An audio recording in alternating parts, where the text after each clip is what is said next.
I was raising my glass for a toast at our 25th wedding anniversary when a woman in a red dress walked through the ballroom doors. My husband Robert dropped his champagne.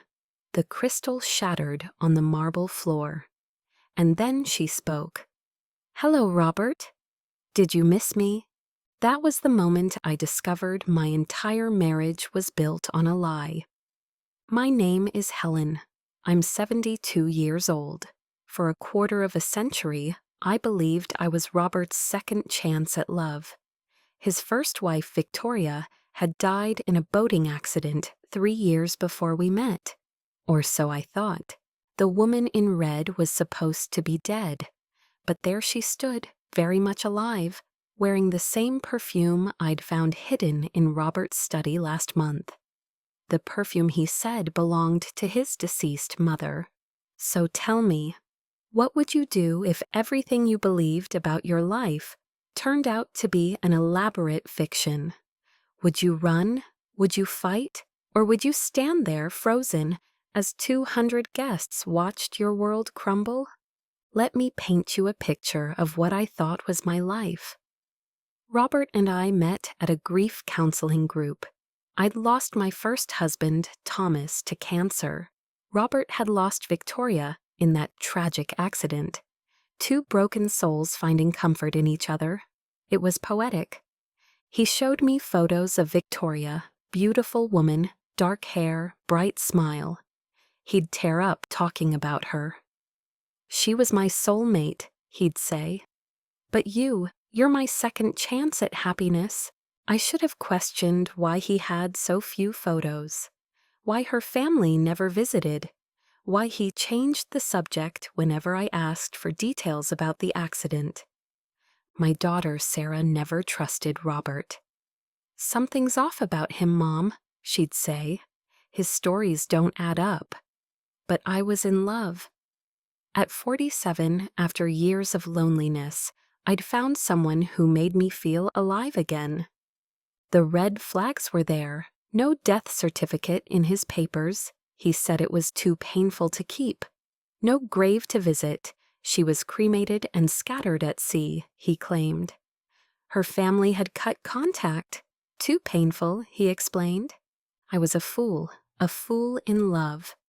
For 25 years, we built a life, traveled the world, raised my daughter together. He was a wonderful stepfather.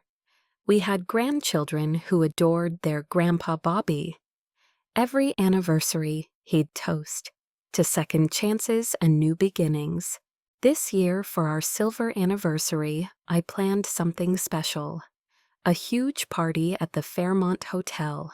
I invited everyone, family, friends, his colleagues from the university, where he taught literature, even some of his old friends from before we met. That was my mistake. I invited the past. She walked in at exactly 8:47 p.m. I know because the grandfather clock was chiming. Red dress, silver heels, diamond necklace catching the light. She was beautiful in that ageless way some women achieve. Could have been 50, could have been 70. But it was Robert's reaction that told me everything. He went white, not pale, white, like death itself had walked through those doors. "Victoria," he whispered, and my world tilted off its axis. She walked straight to our table, past the shocked guests, past our frozen children. She stopped in front of Robert and smiled. Not a warm smile, a predator's smile. 28 years, Robert. Did you really think I'd stay dead forever? I found my voice. "Who are you? This is a private event." She turned to me then, and I saw something in her eyes. Pity, amusement. "I'm Victoria Morrison, Robert's wife, his only wife, legally speaking." The room erupted. Security moved forward. Robert stood, shaking. "Victoria, please, not here, not like this." "Oh, but this is perfect, darling. All these people celebrating your fake marriage. Should I tell them or will you?" That's when Robert broke. Right there, in front of everyone, he confessed. They'd never divorced. He'd left her for another woman, not me, someone before me. And when that didn't work out, he'd created a new identity. New city, new life, new story. I couldn't afford a divorce, he said, crying now. She wanted everything, so I just left, started over, told everyone she died. But Victoria wasn't done. Tell her the rest, Robert. Tell her about the money. It turned out Robert had been sending Victoria money for 25 years. Half his salary, my salary too, indirectly.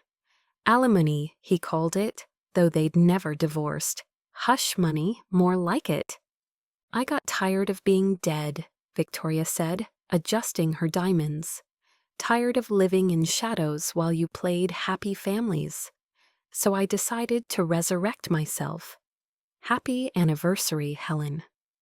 The party ended in chaos. Guests fleeing, whispering, recording on their phones. My daughter Sarah held me as I shook. My grandchildren cried, confused, and Robert, he sat at our anniversary table, head in his hands, a broken man. 25 years. A quarter century of lies. Every I love you. Every anniversary. Every moment built on a foundation of deception. The legal nightmare began immediately. We weren't legally married. Everything we owned was in question. The house, the cars, the retirement funds. Victoria had claims to it all. But here's the thing about Victoria. She didn't want money. She wanted revenge. Keep it all, she told me privately. I have plenty. I just wanted him to suffer like I suffered. She handed me a card. My lawyer, you'll need one. And Helen, I'm sorry. You didn't deserve this. Neither of us did. That was 6 months ago. The divorce, annulment, technically, is almost final. Robert lives in a small apartment now, still sending messages, still begging for forgiveness. But I've discovered something. Starting over at 72 is terrifying, but also liberating. No more lies, no more secrets. Just me, my truth, and whatever time I have left. Victoria and I have coffee sometimes. Two women bonded by the same betrayal, finding sisterhood in the strangest way. She told me something I'll never forget. We waste so much time believing in beautiful lies when the ugly truth would set us free. So I ask you again, if your entire life turned out to be fiction, would you have the courage to write a new story? Because that's what I'm doing, one true page at a time. The champagne was perfectly chilled, the ballroom elegantly decorated with silver and white roses. I stood beside Robert, my husband of 25 years, feeling beautiful in my pearl gray gown. At 72, I had learned that elegance was about confidence, not age. My darling Helen, Robert began his toast, his voice carrying across the room, filled with 200 of our closest friends and family. 25 years ago, you saved me from the darkest period of my life. I smiled, remembering those early days. We'd met at a grief counseling group in Portland. I was 47, newly widowed after losing my husband Thomas to pancreatic cancer. Robert was 50, devastated by the loss of his first wife Victoria in a boating accident off the coast of Maine. Our shared grief had bonded us. Late-night conversations over coffee, long walks where we'd talk about our lost loves. The guilt we felt when we first kissed, as if we were betraying the dead. You brought light back into my world, Robert continued, his blue eyes misty with emotion. You gave me a reason to. The ballroom doors opened. It wasn't dramatic at first, just a woman entering late, her heels clicking on the marble floor. But something about her made conversations falter. She wore a stunning red dress, the kind of deep crimson that commands attention. Her silver hair was swept up elegantly, diamonds glittering at her throat. Robert's voice died mid-sentence. The champagne flute slipped from his hand, crystal shattering on the floor with a sound that seemed to echo forever. "Hello, Robert," the woman said, her voice carrying clearly across the suddenly silent room. "Did you miss me?" I watched my husband's face transform. The color drained from it so completely I thought he might faint. His mouth opened and closed like a fish gasping for air. "Victoria?" The word was barely a whisper, but in the silence everyone heard it. Victoria, his dead wife. Standing in our anniversary party, very much alive. My legs felt disconnected from my body. The room spun slightly. This had to be a mistake, a cruel joke. A woman who looked like his deceased wife, perhaps a relative he'd never mentioned. "Surprised to see me, darling?" She moved forward with predatory grace.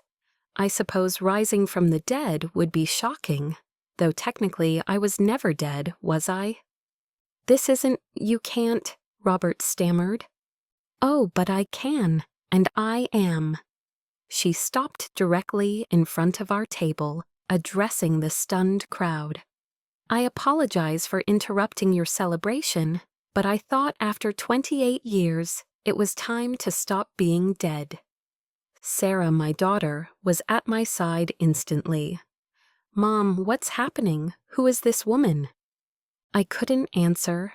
I was watching my life unravel like a sweater with a pulled thread. "Perhaps we should discuss this privately," Robert managed, his voice cracking. "Privately?" Victoria laughed, a sound like breaking glass. "Oh no, Robert, you've had 28 years of private. Now it's time for public." She turned to me then, and I saw something unexpected in her eyes.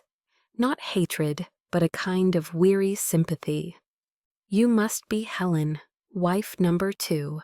Or rather, the woman who thinks she's wife number 2. She sighed. "I'm sorry, dear, you seem lovely. You deserved better than this." "I don't understand," I heard myself say. "You died, the boating accident." Robert showed me newspaper clippings. "Fabricated, all of it." Victoria pulled out a chair and sat down as if we were having tea instead of destroying lives.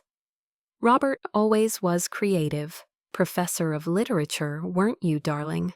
You wrote your own tragedy, cast me as the dead wife and yourself as the grieving widower." The room was spinning faster now. I gripped the edge of the table. "Tell her why, Robert," Victoria continued. "Tell her why you killed me off." Robert sank into his chair. At 75, he suddenly looked ancient. "Victoria, please." "No? Then I will." She turned back to me. 28 years ago, Robert and I were having problems. He was having an affair with a graduate student. Cliché, I know. When I found out, I filed for divorce. I wanted half of everything, the house, his pension, alimony. Robert panicked. "So you left," I said, the pieces clicking horribly into place. "He left," Victoria corrected. "Disappeared one day, cleared out our bank accounts, took what he could carry and vanished. Left me with mortgage payments I couldn't afford and debts I didn't know we had. I tried to find him for years." "But the death certificate," I whispered. "There isn't one. There never was one. When you asked to see it, what did he tell you? Too painful? Lost in a move? Check the public records, Helen. Victoria Morrison never died." I looked at Robert, my husband. The man I'd shared my bed with for 25 years. The man who'd walked Sarah down the aisle at her wedding. Who played with our grandchildren every Sunday. "Is this true?" I asked, though I already knew the answer. He couldn't meet my eyes. "Helen, It wasn't supposed to. I fell in love with you. That was real. That is real. Real? I laughed, and it sounded hysterical even to my own ears. Which part was real, Robert? The grieving widower act?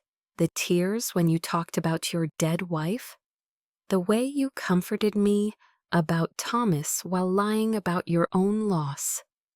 I wanted to tell you. When? I stood, my legs surprisingly steady now. On our wedding day, our first anniversary, our 10th. When exactly were you planning to mention that your wife was alive and you were a bigamist? The word hung in the air, bigamist, because that's what he was. Our marriage wasn't just built on lies, it was illegal. Oh, it gets better, Victoria said, almost conversationally. Tell her about the money, Robert. He buried his face in his hands. No? Fine. Victoria turned to me. He's been sending me money for 25 years. Not court-ordered, mind you. We never divorced. Guilt money, hush money, $10,000 a year to stay dead. $10,000 a year. I did the math. $250,000. Money from our joint accounts. Money I'd contributed to. I was paying for my own deception, I said, and started laughing. I couldn't stop. It was absurd, tragic and absurd. Mom! Sarah was pulling at my arm. Mom, let's go, let's get out of here. But I wasn't done. I had questions, so many questions. How did you find us? I asked Victoria. She smiled sadly. The internet is a wonderful thing. Your anniversary announcement was in the Portland Tribune online with a photo. Imagine my surprise, scrolling through Facebook, seeing my husband's face staring back at me. Professor Robert Morrison celebrates 25 years of marriage. I thought perhaps it was a different Robert Morrison, but no. Same face, same lying, cowardly face. So you came here to destroy him? I came here for closure, she corrected, and perhaps a little revenge. 28 years of being dead, Helen. 28 years of people thinking I was at the bottom of the ocean while he played house with you. Yes, I wanted him to suffer. I understood. God help me, I understood completely. The rest of the party was a blur. Security trying to decide what to do. Guests recording everything on their phones. My grandchildren crying, confused why Grandpa Bobby was in trouble. Robert's colleagues from the university backing away as if he had something contagious. Sarah got me out of there, her husband James helping. We left Robert sitting at our anniversary table, surrounded by wilting roses and shattered crystal, as alone as he'd left Victoria 28 years ago. The legal nightmare began immediately. Washington state doesn't look kindly on bigamy. Our marriage was void, had always been void. Every document we'd signed as husband and wife was fraudulent. The house we'd bought together, the cars, the investment accounts, all of it was in question. But the legal complexities paled compared to the emotional devastation. 25 years of memories, all poisoned. Every I love you, every anniversary gift, every family holiday, all of it built on a foundation of lies. I don't understand, I told Sarah one night, after too much wine and too many tears. How could he look me in the eye every day knowing what he knew? He's a narcissist, Mom, she said bluntly. He rewrote reality to suit himself.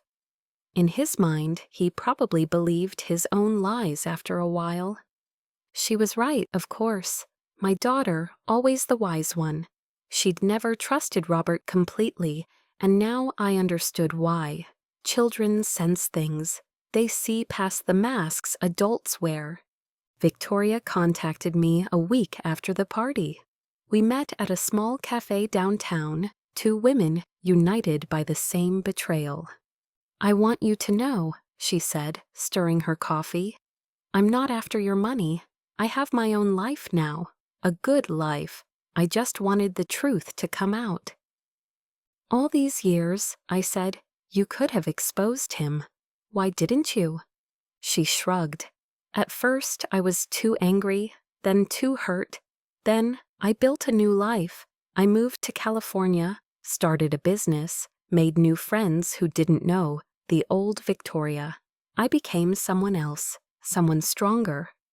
"But you kept taking his money." "I earned that money," she said firmly.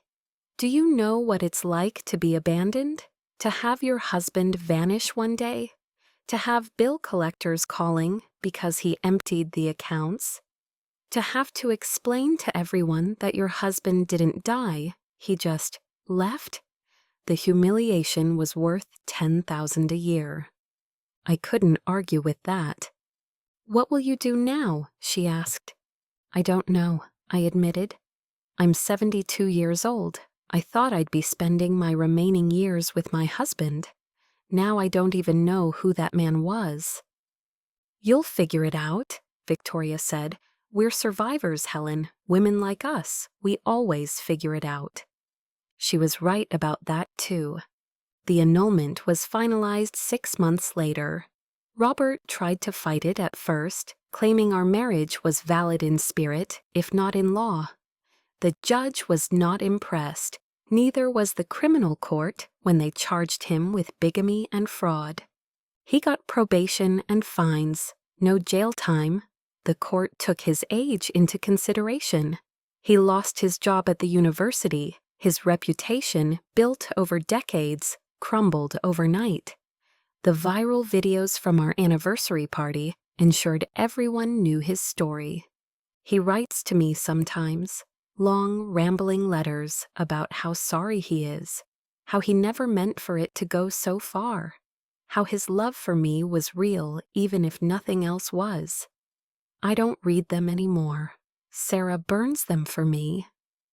"Do you hate him?" my granddaughter Emma asked me one day. She's 16, old enough to understand, but young enough to still believe in absolutes. "I hate what he did," I told her. "I hate the lies and the years stolen from me. But hate is exhausting, sweetheart. I don't have energy for it anymore."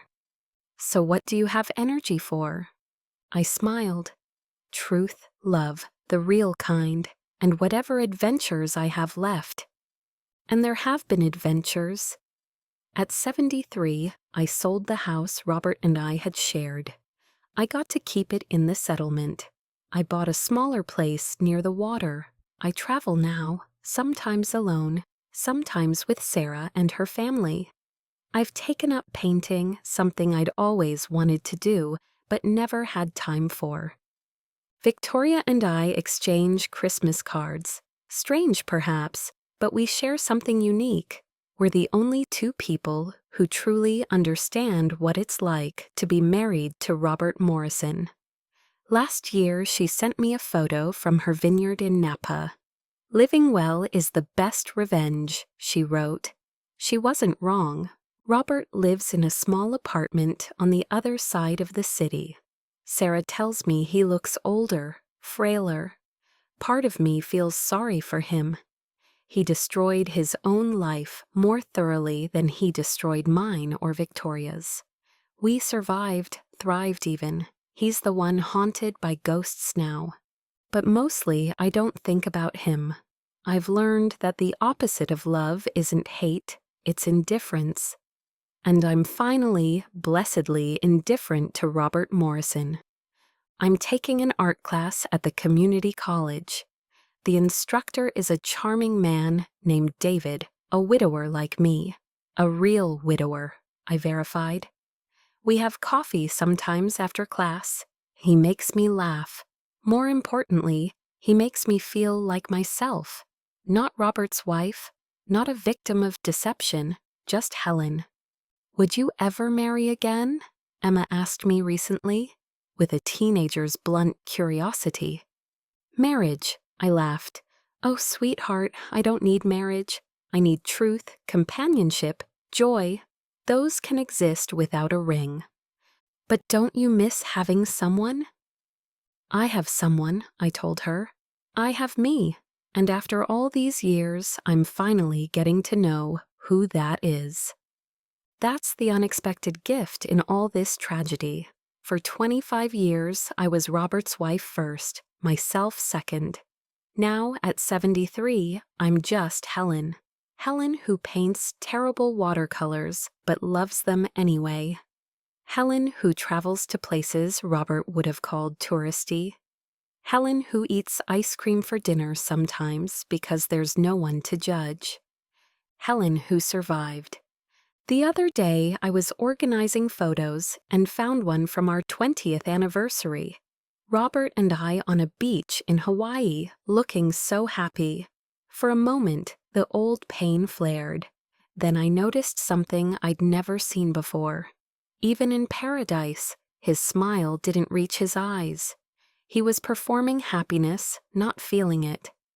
I threw the photo away, then I threw them all away. 25 years of documented lies, the wedding album, the vacation snapshots, the holiday cards with our smiling faces. All of it went into the fire. Sarah protested. "Mom, that's your history." "No," I corrected. "That's his story. My history starts now." And it does. Every day I write a new page. True pages, honest pages. Pages where Helen is the protagonist of her own life, not a supporting character in someone else's fiction. Sometimes I wonder what would have happened if Victoria had never walked through those ballroom doors. Would I have lived the rest of my life in blissful ignorance? Died believing I'd had a good marriage to a good man? Maybe, but I'm glad she came. I'm glad the truth, ugly as it was, finally surfaced. Because here's what I've learned at 73. A beautiful lie is still a lie. And an ugly truth, once you process the pain, can set you free. I'm free now, free from deception, free from pretense, free from a man who loved his lies more than he ever loved me. And that freedom, that's worth more than 25 years of false happiness. So here's to truth, here's to women who survive, here's to starting over at any age. And here's to Victoria Morrison, the dead woman who came back to life, and in doing so, brought me back to life too. Strange how that works, isn't it? Sometimes we need our world to end before we can begin.